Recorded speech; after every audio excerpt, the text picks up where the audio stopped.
today's topic is the good, the bad, and the ugly of social media for new moms.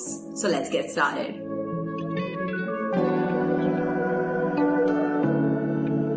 Hi guys, welcome to Mom O'Clock with Dr. Farah in association with Hindustan Times Health Shots, and today I'm going to be speaking about social media use by new mothers. So I'm going to start with the bad, not the good. So the bad of social media, point number one, it keeps you awake more than you would otherwise have.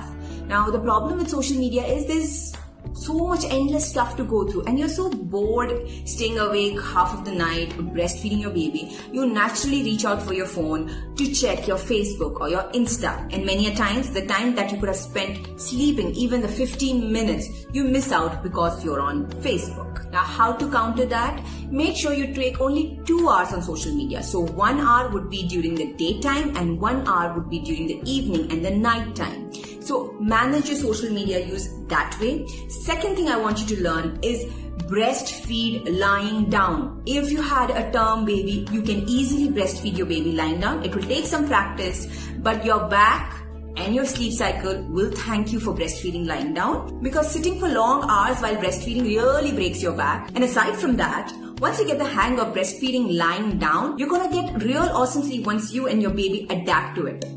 And that will automatically reduce your use of social media in the night. The third important point is, even if you cannot manage breastfeeding lying down, or if you're formula feeding and you obviously cannot lie down and do it, next thing to do is just close your eyes while the baby's feeding. Even a few minutes of shut eye is way better at recharging your brain and helping you overcome postpartum blues. The good of social media. Now the good of social media is like, you have a lot of resources, you can interact with other mothers and share your griefs on online forum, and it also gives you anonymity, something that you cannot do with your own friends and relatives.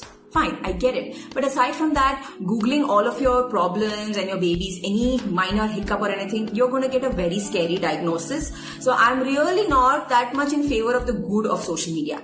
But then again, social media is connecting you and me, so I'm happy about that. Now the ugly of social media. Now we all know that social media is addictive. Instagram, Facebook, everything has addictive potential. But there have been enough research papers that prove about its addictive potential. The last and final thing, which is the ugly thing of social media, is that it can make you fat. Yes, physically fat. The bright light from your phone, the blue light which is there, affects your body's rhythm. Now when your body's rhythm is affected, the hormone that puts you to bed, which is the melatonin hormone, that is not produced enough because the light is making the brain think that the sun is still out. Then there's a second hormone, the hormone leptin. This is the hormone that tells your body, I'm satisfied with this food, I'm not hungry anymore. Now because of the bright light and your hormone rhythm getting disturbed, even leptin's production is reduced. Ladies, restrict your social media time, have meaningful connections on the internet, and I will see you next week. That's all for today. I'll see you next week. Bye bye.